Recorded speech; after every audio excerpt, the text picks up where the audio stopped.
ভাই এইটার বাতাস যে পরিমাণ ঠান্ডা, ঠান্ডা না হয়ে তো উপায় নাই, কারণ এইটা হচ্ছে যে মিস্টটাকে আছে, এই যে মিস্টটা কিভাবে হয়, এখানে পানি দেওয়ার পর এই মেশিনটা মিস্ট তৈরি করে, কত সুন্দর। এই মিস্টটাকে তারা কি করে একদম বাতাসের সাথে শরীরে পৌঁছায় দেয়, এতে করে কি হয়, বাতাসটা কিন্তু একদম ঠান্ডা ফিল হয়। সো আপনার রুমে যদি গরম বাতাস থাকে আপনি নিশ্চিন্ত থাকেন, কারণ আপনার কাছে ঠান্ডা বাতাসই পৌঁছবে। আবার এখানে যদি বরফ দিয়ে দেন একটু, ওহ মাই গড, মানে এটা বলার কোনো অপেক্ষাই রাখে না।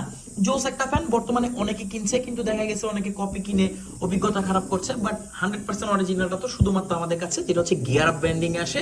Gear up air cooler fan, তিনটা কালার আমাদের কাছে অ্যাভেলেবল আছে, গ্রিন, ব্ল্যাক আর জাস্ট হোয়াইটটা কালারটা দেখেন ভাই, মনে হয় যে মানে প্রিমিয়ামনেস ওভারলোডেড। যাই হোক, গিয়ার আপের এই ফ্যানটি আপনি আমাদের কাছে পাচ্ছেন। পাওয়ার ব্যাংক দিয়ে আপনি 24 ঘন্টা ইউজ করতে পারবেন, কোনো কিছু হবে না, কারণ এটাতে ব্রাশলেস মোটর ইউজ করা হয়েছে। আর ব্রাশলেস মোটর কিন্তু মোটরের মধ্যে একদম আপডেটেড টেকনোলজি, একটু সার্চ করে দেখতে পারবেন। তো আর কি, অর্ডার করে ফেলুন, সারা বাংলাদেশের যে কোনো প্রান্তে আপনি এটা হোম ডেলিভারি নিতে পারবেন।